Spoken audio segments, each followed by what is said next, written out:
Hi there. For many places it's going to turn windier through the rest of the day, but especially in the far north where we are closest to this area of low pressure. Deep low crossing Iceland. It sent forth its weather fronts overnight, bringing a spell of rain for many, although in the south those weather fronts considerably weaker as they run into high pressure. And by the afternoon, really, we're clearing the cloud as well, and for many places across England and Wales certainly, bright spells or even some sunshine coming through. Now for the far north of England, Scotland and Northern Ireland, showers arrive, and these showers in cold air are falling as snow above 400 or 500 metres, settling on some of the very highest routes across Scotland, and also accompanied by a strong wind, that wind gusty around hills and coasts with the risk of gales in the far north. The wind will also strengthen further as we head into Tuesday evening. The area of low pressure near Iceland coming closer to northern Scotland, isobars tightening up, and the risk for northern coasts, especially around Orkney, the north of the mainland, and Lewis, of 60 or 70 mile/hour wind gusts, perhaps a touch more for some of the very exposed sea areas.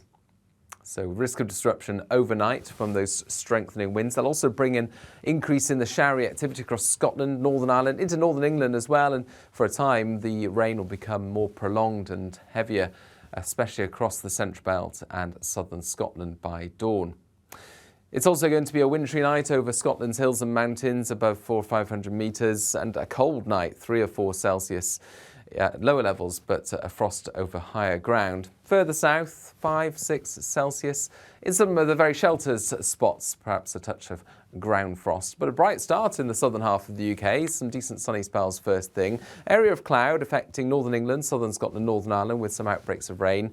The showery rain here more persistent at times. But further north, the showers and the wind tend to ease during the afternoon. The worst of the conditions clear from the very far northeast. Some sunshine reappears for eastern Scotland, but cloudier skies filter south into southern parts of the UK, so perhaps not quite as mild in the south, 9, 10, 11 Celsius, but a little milder further north, 7 to 9 Celsius as those winds ease. We start to bring a milder air in from the west. This is a warm front. It's going to cross the northern half of the UK during Wednesday afternoon and into the evening. A relatively weak feature, but it's going to pep up as we go into Wednesday night, bringing some more extensive rain and hill snow across Scotland and northern England for a time. A lot of cloud associated with this, but some clear spells further south. And then we're into this warming up trend as we go into Thursday and Friday. Temperatures across the UK rising above average. Bye-bye.